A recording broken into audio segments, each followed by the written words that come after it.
नमस्कार, मी आकाश भोसले. आजच्या या पॉडकास्टमध्ये आपल्या सर्वांचं स्वागत. आज एका वेगळ्या विषयाला घेऊन आजचं हे आपलं पॉडकास्ट असणार आहे. विषय आहे जनतेला मोफत सोयीसुविधा देणे म्हणजेच रेवडी संस्कृती वाढवणे. हे आत्ताच का वाटू लागलंय? दिल्ली आणि पंजाबमध्ये केजरीवाल सरकारने मोफत सुविधांच्या आश्वासनाने निवडणुका जिंकल्याने इतर पक्षांना धडकी भरली आहे का? या विषयाच्या अनुषंगाने आजचं हे पॉडकास्ट असणार आहे आणि या पॉडकास्टमध्ये माझे सहकारी विकासजी कुचेकर हे सुद्धा सहभागी आहेत. एकूणच या विषयाची सुरुवात करीत असताना खरं तर हा विषय प्रकर्षाने आज का चर्चेला जातोय, याचं विविध माध्यमांमध्ये वार्तांकन का होत आहे, विरोधी बाकावरची मंडळी याबाबत का बोलतायत, या सर्वच अनुषंगाने खरं तर आज आपण बोलणार आहोत. एकूणच एका बाजूला स्वातंत्र्यानंतरचा हा एकूणच अमृत महोत्सव साजरा करीत असताना एकूण हे जे काही विषय चर्चिले जात आहेत, ज्या अनुषंगाने आपण बघतोय की स्वातंत्र्यानंतर 1952 नंतर ज्या काही सार्वत्रिक निवडणुका ज्या झालेल्या आहेत त्यामध्ये अनेक पक्षांनी आपला जाहीरनामा, अनेक सुविधांच्या ज्या काही गोष्टी आहेत त्या एकूणच जनतेसमोर मांडून, आपल्या पक्षाचा जाहीरनामा मांडून या निवडणुका जिंकलेल्या आहेत. जनतेने सुद्धा भरघोस असं मतदान खरं तर त्या पक्षांच्या बाजूने केलेलं आहे. मात्र आज एकूणच ही रेवडी संस्कृती आणि रेवडी संस्कृतीचं राजकारण हे विषय का चर्चले जात आहेत यावर सुद्धा खरं तर आपण नजर टाकूया. आपल्या देशात रेवडी वाटून मते मागण्याची संस्कृती रुजत असून ती देशाच्या विकासासाठी अत्यंत घातक असल्याचे सांगत पंतप्रधान नरेंद्र मोदी यांनी शनिवारी मते मिळवण्यासाठी मतदारांना खुश करणाऱ्या मोफत सेवा सुविधा देण्याच्या राजकारणावरती टीका केली. नागरिकांनी, विशेषतः तरुणांनी रेवडी संस्कृतीपासून सावध राहावे असं आवाहनही त्यांनी यावेळी केलं. उत्तर प्रदेशातल्या जालन जिल्ह्यातील ओराई तालुक्यात सुमारे 14,850 कोटी खर्चून बांधलेल्या 296 किलोमीटरच्या बुंदेलखंड द्रुतगती महामार्गाच्या उद्घाटनानंतर ते एका जाहीर सभेमध्ये बोलत होते.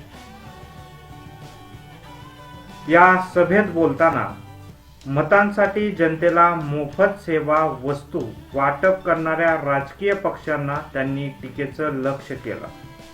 रेवडी संस्कृतीचे लोक नवे द्रुतगती महामार्ग, नवे विमानतळ किंवा संरक्षण कॉरिडॉर कधीच बांधणार नाहीत, मात्र रेवडी वाटून लोकांना विकत घेतील. आपण सर्वांनी अशा विचारसरणीला पराभूत करून राजकारणातून रेवडी संस्कृतीला हटवायचे आहे असे सुद्धा मोदी यावेळी म्हणाले. मोदींच्या या वक्तव्यानंतर एकूणच आपण पाहतोय की विरोधी बाकावरची जी काही मंडळी आहेत त्यांनी यावरती टीका केली. आणि खरं तर हा एकूणच रेवडी संस्कृतीचा जो काही वाद आहे, रेवडी संस्कृतीचं जे काही राजकारण आहे ते एकूणच न्यायालयात गेल्याचं चित्र सुद्धा आपल्याला दिसून येत आहे. राजकीय पक्षांकडून दिल्या जाणाऱ्या मोफतच्या खैरातींवर बंदी घालावी अशा विनंतीची याचिकाही ॲडव्होकेट अश्विनी उपाध्याय यांनी सर्वोच्च न्यायालयात दाखल केलेली आहे. अशी आश्वासने देणाऱ्या राजकीय पक्षांची मान्यता रद्द करावी असे उपाध्याय यांचं म्हणणे आहे. खरं तर या एकूणच प्रकरणाला घेऊन जशी आपण विषयाची सुरुवात केलेली होती त्यामध्ये आपल्याला माहिती आहे की दिल्ली आणि पंजाबमध्ये केजरीवाल सरकारने एकूणच मोफत सुविधांच्या आश्वासनाने निवडणुका जिंकलेल्या आहेत.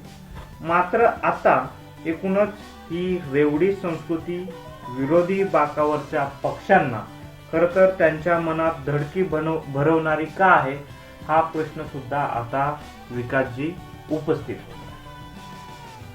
आकाशी, आपण जो आज चर्चेचा विषय आपण या ठिकाणचा घेतलेला आहे की भारतामध्ये रेवडी संस्कृतीचं वाढ होती का, आणि या संबंधाने माननीय पंतप्रधानांनी केलेलं भाष्य आणि त्या भाष्याच्या पाठीमागचा असणारा मतितार्थ असा होता की त्यांना बोलायचं हे होतं की राजकीय पक्ष मतदारांना निवडणुकीच्या वेळेस विविध आश्वासनं दिली जात आहेत आणि या आश्वासनातून मतदारांची दिशाभूल करून किंवा लोकांना मोफत सुविधा देऊन सुविधा देण्याच्या आश्वासनातून ते पक्ष सत्तेवरती येतात आणि ज्यावेळेस सत्तेवर आल्यानंतर खऱ्या अर्थानं जर त्या सुविधा लोकांना त्यांनी दिलेल्या आश्वासनं जर त्यांनी पूर्ण केली तर देशाचं GDPचा किंवा खर्च मोठ्या प्रमाणावरती वाढेल आणि लोक आळसी बनतील.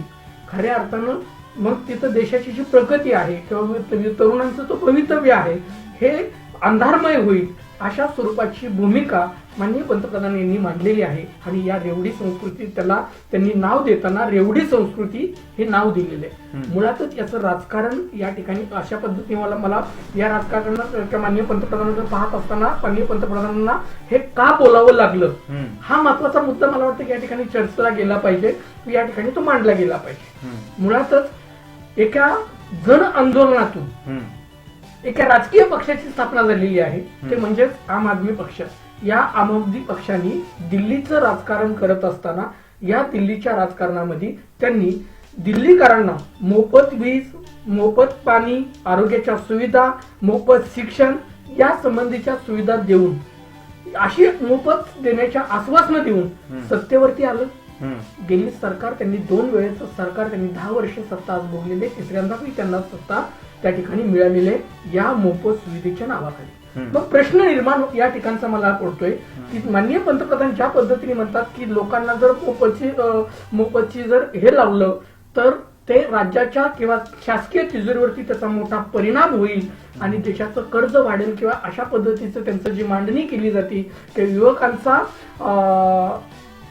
भवितव्य अंधारमय होईल अशा पद्धतीची मांडणी माननीय पंतप्रधानांकडे सांगितलं जाते आणि म्हणूनच त्यांच्या याच मताला अनुसरून ॲडव्होकेट अश्विनी उपाध्याय यांनी जी सर्वोच्च न्यायालयात याचिका दाखल केलेली आहे त्यातही त्यांचं असं म्हणणं आहे की मोफत सुविधाची किंवा आश्वासनाची खैरात वाटणाऱ्या राजकीय पक्षांवरती बंदी घालावी किंवा यांची मान्यता रद्द करण्यात यावी ही जी त्यांची मागणी आहे ही मागणी राजकीय दृष्टिकोनातून केलेली आहे का?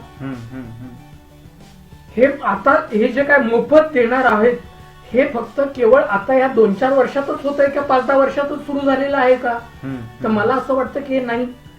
या सर्वाची पार्श्वभूमी जर आपण पाहिली तर आपल्याला मला वाटतं स्वातंत्र्यपूर्व काळामध्ये आणि भारताला स्वातंत्र्य मिळवून आज अमृतोत्सव साजरा करत असताना पहिल्या सार्वत्रिक निवडणुकीचा पण विचार या ठिकाणी करायला हवा आणि त्या विचारापासून जर आपण असं केलं तर मला असं वाटतं की हे संपूर्ण चाललेलं जे राजकारण आहे हे देश लोकांना भुलवण्यासाठी किंवा लोकांना दिशाभूल करण्यासाठी चाललेलं राजकीय षडयंत्र आहे असं मला या ठिकाणी वाटतं. नक्की विकास. आणि एकूणच रेवड्याचं राजकारण जर आपण लक्षात घेतलं तर महाराष्ट्रात वेगवेगळ्या सामाजिक आर्थिक विकासाच्या योजना ज्या आहेत त्या आखल्या गेल्या असल्या तरी अशा प्रकारच्या म्हणजे फुकटेपणाला कधी थारा दिला गेलेला नाही. एक अपवाद म्हणजे 1995 मधील विधानसभा निवडणुकीत शिवसेना भारतीय जनता पक्ष यांच्या युतीने मुंबईतील 40 लाख झोपडपट्टीवासियांना मोफत घरे देण्याची केलेली घोषणा. खरं तर अर्थात हे आश्वासन त्या सरकारला पुढे युतीचे सरकार आल्यानंतरही पुरे होणे अशक्यच होते. एकंदरीत राजकारण्यांच्या या वृत्तीमुळे लोकही मग निवडणुका आल्या की अशा आश्वासनांची वाट पाहतात. पंतप्रधान नरेंद्र मोदी यांनी रेवड्या वाटण्याची काही पक्षांची सवय असल्याचा उल्लेख जो केलेला आहे. एकूणच उत्तर प्रदेशातील एका कार्यक्रमात त्यांनी प्रामुख्याने दिल्लीचे मुख्यमंत्री अरविंद केजरीवाल यांचे नाव न घेता खरं तर आम आदमी पार्टीला त्यांनी लक्ष केलेलं आहे. केजरीवाल यांनी त्यांना प्रत्युत्तर देताना आपले सरकार सर्वसामान्य लोकांना काही सुविधा मोफत जरूर देते, मात्र आपल्या मर्जीतल्या काही विशिष्ट उद्योग समूहांवर आपण काही कृपादृष्टी ठेवत नाही असा टोला सुद्धा लगावलेला आहे. आणि एकूणच आपण विकासजी पाहतोय की या एकूणच रेवडी संस्कृतीला किंवा एकूणच रेवडी राजकारणाला घेऊन टीका होताना सुद्धा दिसून येते. मोदी यांनी या रेवडी संस्कृतीवर हल्ला चढवताना 2 बाबींचा उल्लेख केला. राजकीय पक्षांचे खरे काम कायदा आणि सुव्यवस्थेची काळजी घेणे तसेच विकास कामांना गती देण्याचे असते असं ते म्हणाले. पण जे या रेवडी संस्कृतीला खतपाणी घालतात ते कधीही एक्सप्रेस मी जसं म्हटलं विकासजी की एक्सप्रेस मार्ग असतील, विमानतळे असतील, डिफेन्स कॉरिडॉर उभारण्याचे काम करीत नाहीत, अशी टीका सुद्धा त्यांनी या भाषणावेळी केलेली आहे. आकाशी, अगदी तुम्ही ज्या पद्धतीने सांगितलं ना की 1995 साली युती सरकारने ज्या पद्धतीची घोषणा केलेली होती मोफत आश्वासनाची, याच संबंधाने मी एक सर्वोच्च न्यायालयामध्ये केस गेलेली होती आणि ही केस होती अलगा टेलिस विरुद्ध मुंबई महापालिका. या केसचा AR 1986 SC 180 या प्रकरणी मुंबईमधील झोपडपट्टी व फुटपाथवरील निवाऱ्यांच्या हक्कांमध्ये हा प्रश्न निर्माण झालेला होता आणि या न्याय निर्णयामध्ये न्यायालयाने असं म्हटलेलं आहे की निवाऱ्याचा हक्क याचा अर्थ केवळ डोक्यावर छप्पर असण्याचा असा नाही, तर मानव म्हणून जीवन जगणे व विकास करणे त्याला शक्य होण्यासाठी आवश्यक असणारी संपूर्ण पायाभूत सुविधा जीविताच्या हक्कासाठी आवश्यक गरज म्हणून निवाऱ्याचा हक्क हा शब्द वापरला आहे. तेव्हा त्यास मूलभूत हक्क म्हणून हमी दिलेल्या हक्कामधून समावेश मानलं पाहिजे असंही न्यायालयाने त्यात म्हटलंय. मात्र अलीकडील काही घटनांमध्ये न्यायालयाच्या आदेशान्वये झोपडपट्ट्या व गरिबांची घरे पाडण्यात आली आहेत. सर्वोच्च न्यायालयाने निवाऱ्याच्या हक्कास जीवितेचा हक्क म्हणून मान्यता देण्यात येत नाही असं अस्मिता एच पटेल 2008 SC 19 या प्रकरणी सर्वोच्च न्यायालयाने असा न्यायनिर्णय दिला आहे की आरोग्य परिस्थितीसाठी झोपड्या जबाबदार आहेत. पर्यायी मोफत जागा देऊन सार्वजनिक जमिनीवरील अतिक्रमण धारकांना दिलेले बक्षीस म्हणजेच पाकिट मारणाऱ्याला दिलेले बक्षीस होय असंही त्या ठिकाणी सर्वोच्च न्यायालयाने म्हटलेलं आहे. तसेच हेमराज विरुद्ध पोलीस आयुक्त 2000 या प्रकरणी न्यायालयाने असे प्रतिपादन केले आहे की जर तुम्ही सार्वजनिक जमिनीवरती कब्जा केला असेल तर मूलभूत हक्कावर बोलण्याचा तुम्हाला कोणताही कायदेशीर हक्क नाही. जर सार्वजनिक जमिनीवरील अतिक्रमणला मुभा दिली तर अराजकता माजेल. मुंबईमध्ये न्यायालयाने झोपडपट्ट्यासाठी 1 जानेवारी 1995 ही सीमारेषा दर्शक तारीख निश्चित करून त्यानंतर येणाऱ्या सगळ्या झोपडपट्ट्यांना बेकायदेशीर ठरवण्यात आलेलं होतं.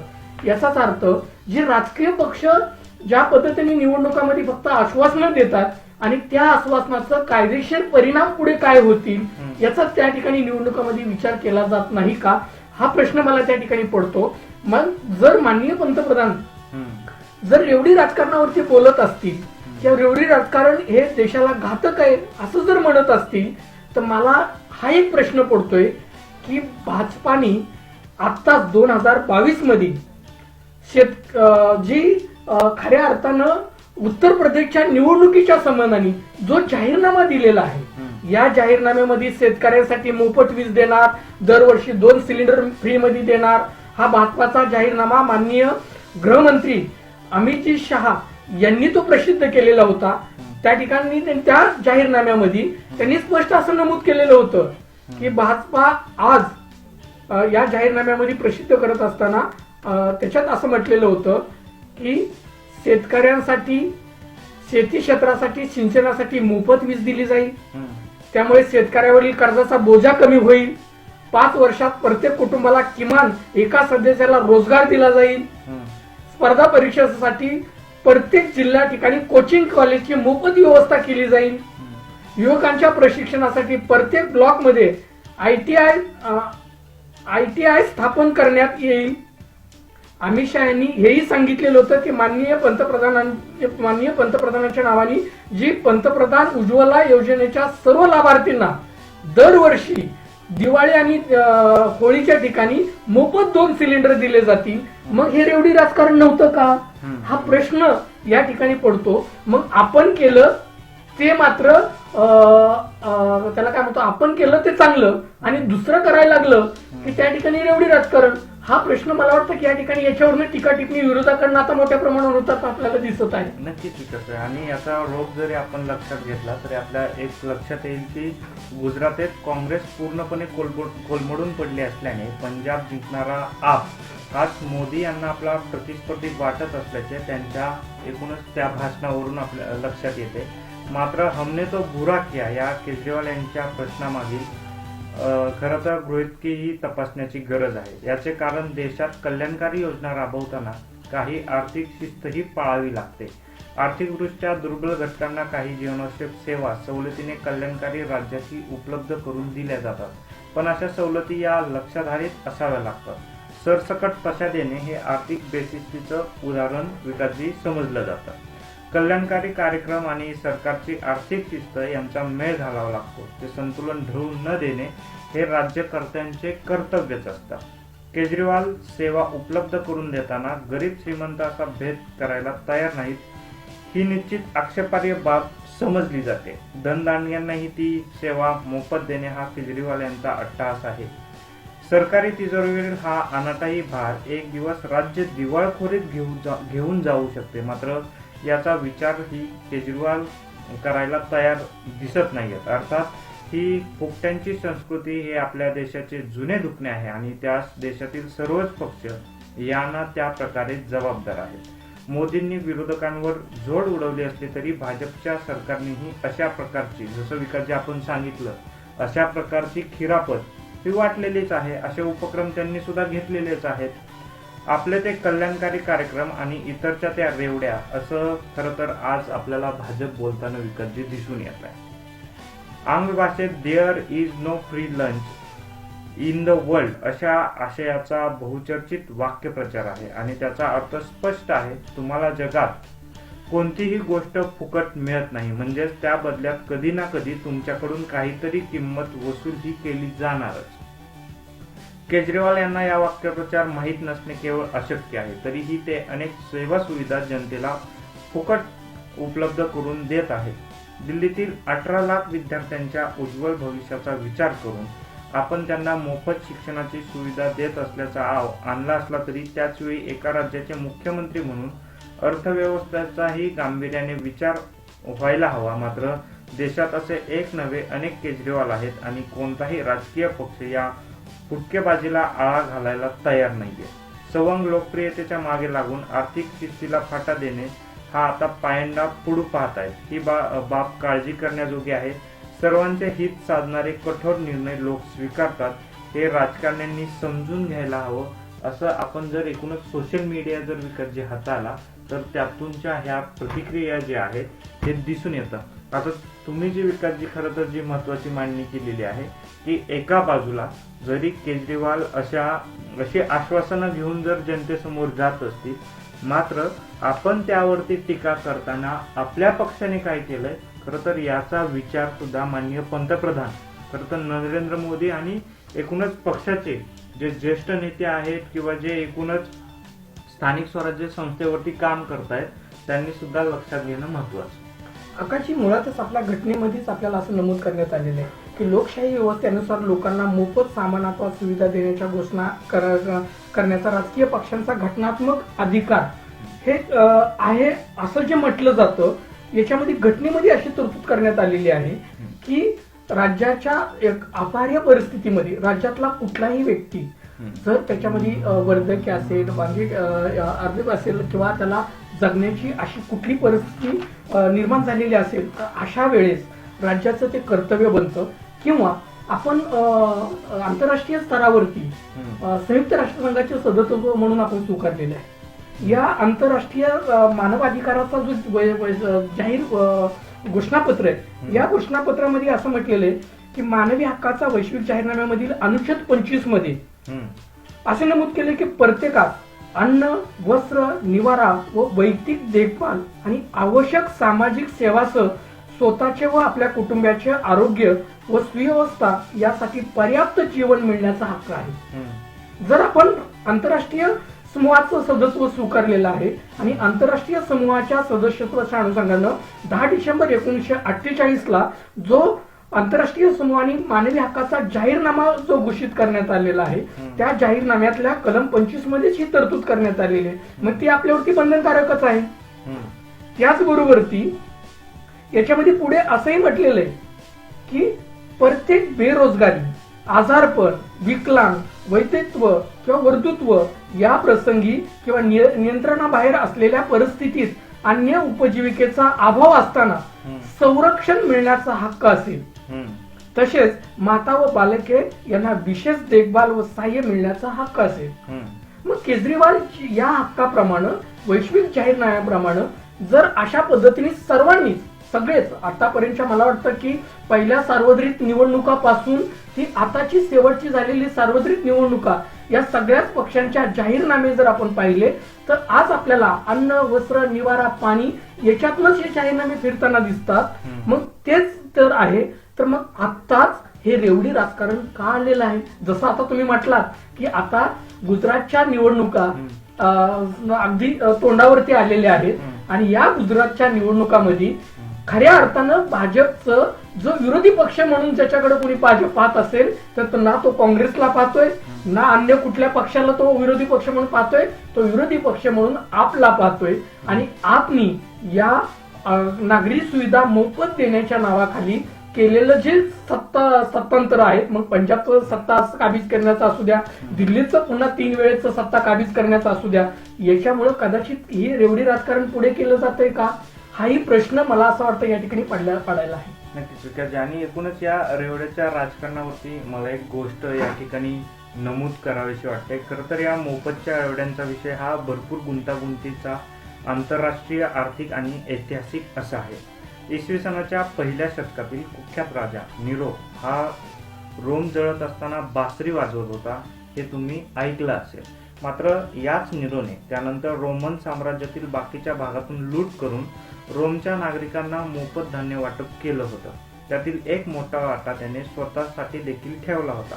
फुकटच्या रेवड्यांबाबत ही एक महत्त्वाची गोष्ट आहे की त्याचं वाटप करणाऱ्यांनाही त्याचा फायदा होतो.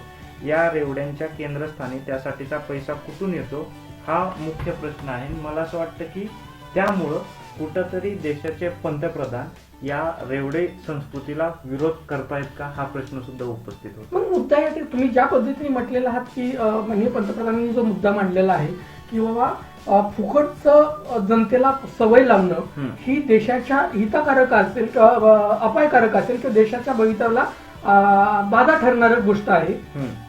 जर तसं असेल तर मग घटनाकारांनी घटनेमध्ये जे नमूद केलेलं आहे त्यात असं म्हटलेलं आहे की आर्थिक, सामाजिक व सांस्कृतिक हक्कावरील आंतरराष्ट्रीय परिसंवादेच्या जे जाहीरनाम्यातल्या तुम्ही स्वीकारलेले आहे त्यामध्ये अनुच्छेद 12 मध्ये अशी तरतूद केलेली आहे की प्रत्येक राष्ट्र सर्वोच्च दर्जाच्या शारीरिक व मानसिक आरोग्य उपभोगण्याच्या प्रत्येकाच्या हक्कास मान्यता देईल आणि त्यासाठी सर्व प्रकारच्या आरोग्यासाठी उपाययोजना हाती घेईल.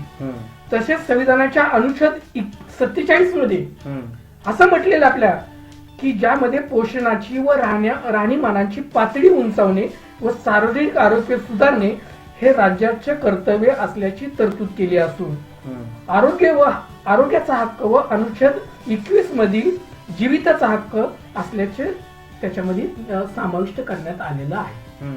मग जर असे असेल तर मग जी आज खऱ्या अर्थानं शासकीय रुग्णालयातून नागरिकांना ज्या आरोग्य सुविधा दिल्या जात आहेत या सुविधेला जर त्या मोफत न देता त्या जर खऱ्या अर्थानं त्याचे पैसे मोजायची वेळ आली तर आज आपल्याकडं गरिबी रेषेखाली राहणारी जी संख्या आहे ही मोठ्या प्रमाणातली संख्या आहे. माननीय पंतप्रधानांनी मोठ्या प्रमाणात जाहिरात केलेली आहे की 80 कोटी लोकांना आम्ही मोफत अन्नधान्य दिलेले. मग ते का दिलं? ते रेवडी राजकारण नाही का? आणि जर तसं आहे तर आज पण जनता कुपोषणाने मरती, आज पण जनता भूकमुळे मरती. मग यांना जर राज्यकर्ते हे जर त्यांना जीवन जगण्याच्यासाठीच हे मोफतच देणार नाहीत किंवा त्यांना आरोग्याच्या रेशन त्यांना देणार नाही तर मग ती जनतेने कुणाकडे बघायचं? निवडून आलेल्या आपल्याच लोकशाहीतल्या आपल्या सरकारकडनं मदत मागायची नाही तर मागायची कुणाकडे? एकूणच विकास जे एकूणच ह्या रेवडी राजकारणाचा आंतरराष्ट्रीय स्तरावरती जर विचार केला तर ही रेवडी संस्कृती आंतरराष्ट्रीय स्तरावर सुद्धा खरं तर आपण समजावून घेणं महत्त्वाचं आहे. कारण मोफत किंवा सवलतीत गोष्टी मिळणं ही एक जागतिक गोष्ट आहे. सगळीकडे अशा प्रकारच्या सुविधा किंवा योजना आपल्याला पाहायला मिळत आहेत. ब्रिटनमधील आरोग्य सुविधा योजना ही महिलांना प्रसूतीच्या वेळी जवळपास सर्व गोष्टी मोफत पुरवते. बेरोजगार किंवा दिव्यांग व्यक्तींसाठी जगभरातील कित्येक देशांमध्ये कल्याणकारी योजना राबवल्या जातात. या सर्व योजनांसाठी फंडिंग हा मुख्य मुद्दा असतो. त्यामुळे मर्यादित अर्थसंकल्पीय संसाधनं असताना पर्यायी वापराचा कठीण पर्याय अवलंबला जातो. काही अपरिहार्य परिस्थितीमध्ये या योजनांमधील खर्च दुसरीकडे वळवला जाऊ शकतो. म्हणजे याचंच एक विकासजी उदाहरण जर द्यायचं झालं तर संरक्षणावरील खर्च जो की अपरिहार्य आहे. एका मॉडर्न जेट विमानाचा एका तासासाठी उड्डाणाचा जो खर्च आहे तो सुमारे $21,000 एवढा आहे. आणखी आधुनिक विमानांसाठी हा खर्च जो आहे तो आणखीन मोठा आहे.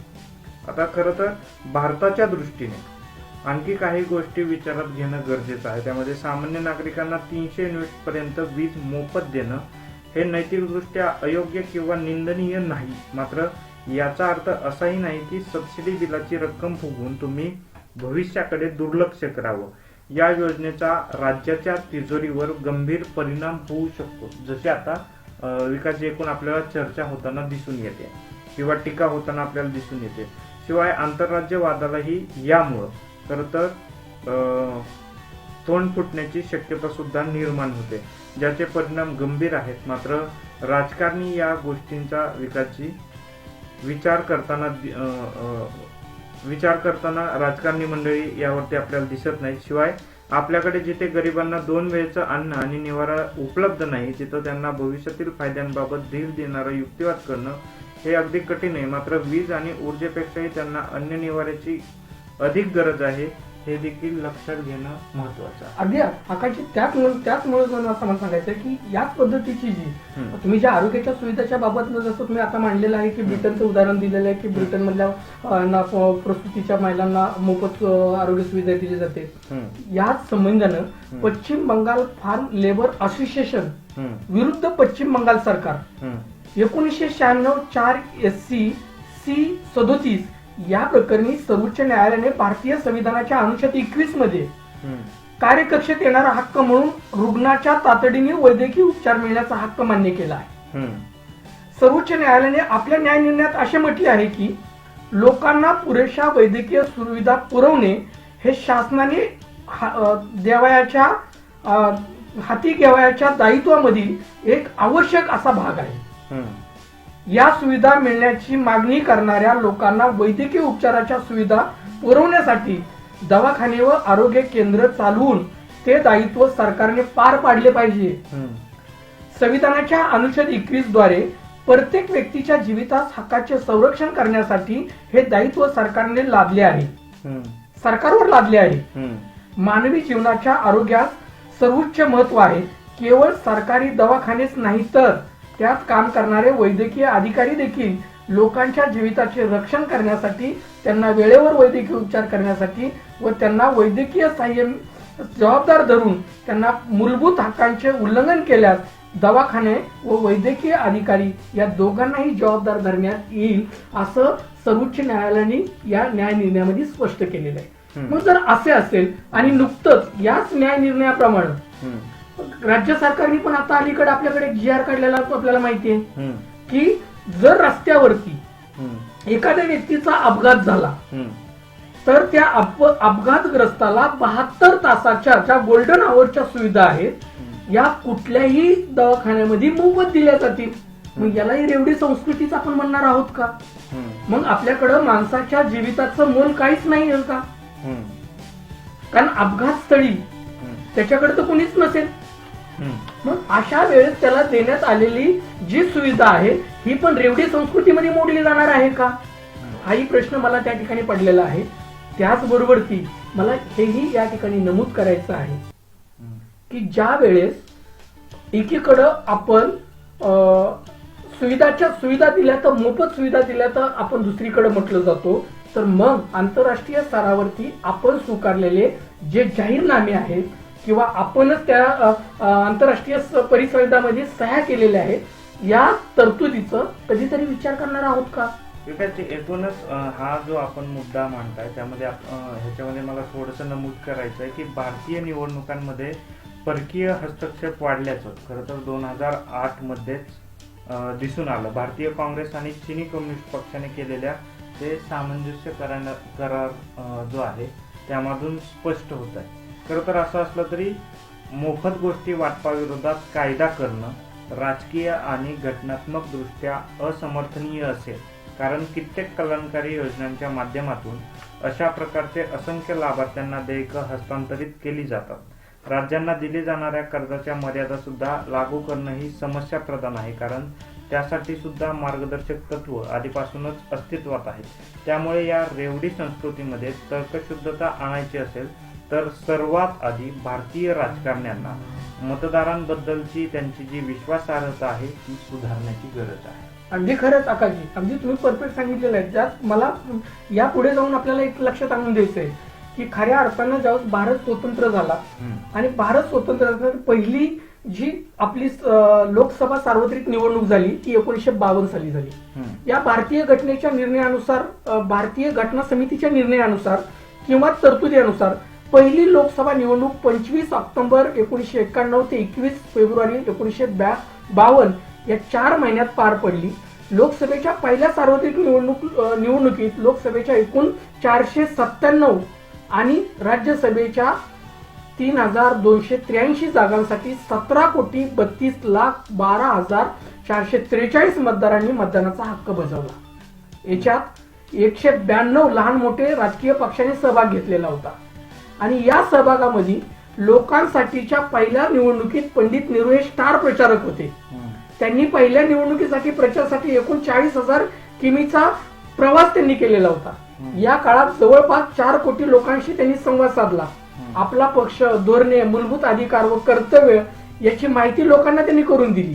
यामुळे पंडित नेहरूच्या काँग्रेस पक्षाला 45% मते मिळवली व पंडित नेहरू हे भारतीय नवनिर्मित पंतप्रधान म्हणून बनले. काँग्रेसला एवढे भरघोस मतदान होण्यामागचे कारण त्या काळचे कदाचित भारताच्या स्वातंत्र्य चळवळीचा प्रदीर्घ इतिहास व राष्ट्रव्यापक संघटना आणि स्वातंत्र्य संपादनाची पुण्याई यामुळेच राष्ट्रीय काँग्रेस पक्षाला प्रतिकूल मताचे अनुकूल मतात परिवर्तन झाले.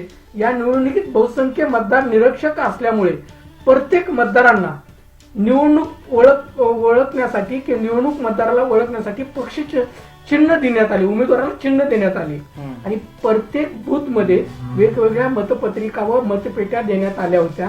त्यासाठी लोखंडाच्या 2,12,00,000 मतपेट्या त्या ठिकाणी तयार करण्यात होत्या लोखंडाच्या. या निवडणुकीमध्ये त्यावेळेस काँग्रेस पक्षांनी स्वातंत्र्यानंतरचा भारत कसा असेल याचं विजन आणि ते ठेवत असताना अन्न, पाणी, वस्त्र, निवारा याची आश्वासनं देण्यात आली.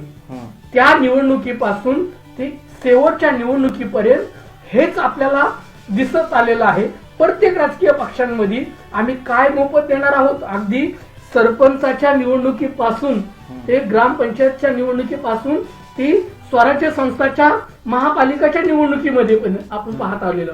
मग कधी काही महानगरपालिकेच्या निवडणुकीमध्ये लॅपटॉप फ्री देणं, कधी गणवेश मोफत वाटणं, कधी पुस्तकं मोफत वाटणं, कधी आम्ही या ठिकाणी असं म्हणू शकतो की आपल्या महानगरपालिकेचं जर गेल्या वेळेचा निवडणुकीचा जर पाहिलं आपण तर गेल्या निवडणुकीमध्ये महानगरपालिकेमध्ये सत्ताधारी पक्षांनी काय आश्वासनं दिली होती, या आश्वासनाचा जर आपण विचार केला तर मला असं वाटतं शहरातील ज्येष्ठ नागरिकांना मोफत उपचार मिळावेत यासाठी महापालिकेच्या वतीनं श्यामाप्रसाद मुखर्जी आरोग्य योजना सुरू केली जाणार आहे.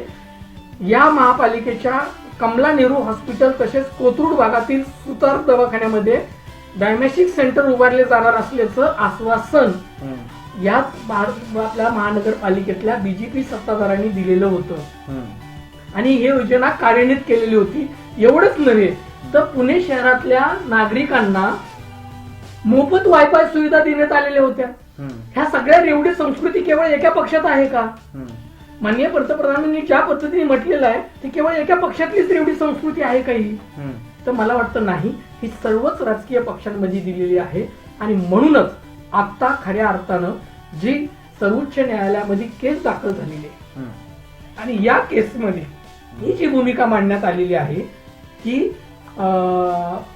रेवडी संस्कृती किंवा आश्वासनाच्या मोफत खैरातीच्या नावाखाली ज्या पक्ष देत आहेत अशा पक्षांचीच मान्यता रद्द करा, ही जी याचिका झालेली आहे ही याचिका आणि खऱ्या अर्थानं संविधानातल्या तरतुदी हे आता सर्वोच्च न्यायालयापुढे घटनात्मक पेच निर्माण होणार आहे आणि या न्याय निर्णयाकडे पाहणं खऱ्या अर्थानं मला वाटतं जनतेचं काम. नक्कीच विकास. आणि आपण एकूण पाहतोय की एकूण भाजपचा किंवा जाहीरनामा किंवा एकूणच अशी टीका सुद्धा केली जात होती किंवा असं सोशल माध्यमातून चर्चाही होती की भाजप सत्तेवरती आल्यानंतर तरुणांच्या किंवा इथल्या नागरिकांच्या बँक अकाउंटमध्ये लाखो रुपये येतील अशी आश्वासनं सुद्धा दिली गेली होती. आणि त्याबाबत माध्यमांनी जेव्हा अमित शहांना प्रश्न विचारला होता त्याबाबत सोशल मीडियावरती ती क्लिप सुद्धा, व्हिडिओ क्लिप सुद्धा असेल, त्यावेळेस अमित शहा असं म्हणत होते की निवडणुकांना सामोरं जाताना अशी वक्तव्य केली जातात. तर मग हे नेमकं काय आहे हा सुद्धा महत्वाचा मुद्दा आहे. आणि विकासजी, एक प्रश्न पण जो उपस्थित होतोय, आपण एकूणच संविधानातील काही तरतुदींचा जो काही उल्लेख केला, खरं तर मग मोफत शिक्षण किंवा आरोग्याच्या सुविधा हे देणं म्हणजे एकूणच रेबडी संस्कृती किंवा हे चुकीचं आहे अशा प्रकारचा जो काही अवकाश तयार केला जातोय, एकूणच आपलं विश्लेषण काय राहील की याच्याकडे आपण कसं पाहताय? मला जर आता वाटतं की ह्या रेवडी संस्कृतीच्या नावाखाली पुन्हा एकदा हे राजकारण आरक्षणाच्या मुद्द्याकडे सरकेल आणि आरक्षणामुळे मोफत दिलं जातंय, आरक्षणाने गुणवत्ता डावळली जाते. मग हे कुठंतरी संविधान धोक्यात आलंय का आपलं? या विचाराकडे कधी कधी झुकावं लागतं. कारण घटनेतच नमूद केलेलं आहे की खऱ्या अर्थानं आपत्काल परिस्थितीमध्ये नागरिकांना ज्या सुविधा देणं आहे ते राज्याचं दायित्व त्यांनी घटनेत नमूद केलेलं आहे. मग असं असताना या घटनात्मक पेच तयार करण्यामध्ये कारण काय आहे किंवा याचं पुढचं राजकारण पुढे हळूहळू आरक्षणाकडे, या रेवडी संस्कृतीच्या माध्यमातून हळूहळू आरक्षणाकडे जाणार आहे का, हाही मला वाटतं की हे धोकादायक ठरणार आहे. नक्की. आणि एकूणच ही जी काही टीका होते विकासची, एकूणच यावरती सुद्धा अरविंद केजरीवाल जे आता एकूणच सुप्रीम कोर्टामध्ये जी काही याचिका दाखल झालेली आहे आणि या याचिकेच्या अनुषंगाने खरं तर आम्हाला सुद्धा या एकूणच याचिकेमध्ये समाविष्ट करावं, आमची बाजूही जाणून घ्यावी असं एकूणच आपकडून सांगण्यात येत आहे. एकूणच आता आपण एक शेवटचा मुद्दा किंवा एकूणच ह्या विषयाच्या चर्चेच्या शेवटाकडे येताना खरं तर एकूणच आता पंजाब सरकारचा आताचा महसूल जर आपण बघितला विकासजी, तर पंजाब सरकारचा महसूल पहिल्या तिमाहीत एप्रिल ते जून 2022 मध्ये गतवर्षीच्या 15,000 कोटींच्या तुलनेत 21,000 कोटीपर्यंत वाढलेला आहे. यातून लोकांना मोफत वीज देण्याचा खर्च भरून निघालाय. दिल्ली राज्यावर 0 कर्ज आहे तर भाजपशासित गुजरातवर 3.5 लाख कोटीचं कर्ज असल्याचं सुद्धा अरविंद केजरीवाल यांनी म्हटलेलं आहे. म्हणजे एका बाजूला अशी मांडणी केली जाते किंवा असा प्रसार केला जातोय की अशा प्रकारे रेबडी संस्कृती वाटून किंवा एकूणच अशी आश्वासनं देऊन राज्याच्या किंवा देशाच्या तिजोरीवरती खरं तर भार येतोय अशी मांडणी केली जाते. मात्र ही अरविंद केजरीवाल यांची टिप्पणी सुद्धा त्यावरती महत्वाची आहे. माझा प्रश्न आकाश, आणखी मला असा प्रश्न पडतो, मी शेतकऱ्यांच्या एवढ्या आत्महत्या होत आहेत आणि या आत्महत्या होत असताना मग शेतकऱ्यांनी घेतलेलं कर्ज मग सरकारने फेडायचं, मग ती मोफत नाही का ती? मग सरकारने फेडायचं, मग कर्जमाफी द्यायची, मग हजारो कोटीच्या कर्जमाफीच्या योजना ज्या राबवल्या जात आहेत हे कोण करतंय? मग कशासाठी मतदान केलं की आम्ही आता स्वतः केंद्र सरकार असू द्या, राज्य सरकार असू द्या, कुठलेही सरकार आलेले आहेत, पीएम शेतकरी सन्मान योजना ह्यावरती मग चर्चा होणार, ह्याच्यावरती पण चर्चा होणार. आणि दुसरी महत्वाची गोष्ट या ठिकाणी की तुम्ही फक्त एखाद्या सामान्य नागरिकांना किंवा खरंच गरजवंताला ज्यावेळेस दिलं जातंय त्यावेळेस बोललं जातं. मग मला असं या ठिकाणी या सगळ्या संस्कृतीतून मला असं म्हणायचंय की या भागाकडे जात असताना, याच्यावरती शेवटच्या पद्धतीने बोलत असताना या रेवडी संस्कृतीच्या माध्यमातून जे काही पुढे आलंय किंवा पुढे येतंय असं पुढे आणू पाहिलं जातंय, हे मला असं वाटतं की घटनेने दिलेल्या आपत्कालीन परिस्थितीमध्ये राज्याचं आणि केंद्राचं कर्तव्य यातून पळवाट काढण्यासाठी राजव्यवस्था जेव्हा आपीशी ठरले जाते त्यामुळं याच्यावरती अशा पद्धतीने देशात चर्चासत्र घडवले जातात आणि खऱ्या अर्थानं मूलभूत मुद्द्याकडनं लक्ष विचलित केलं जात आहे.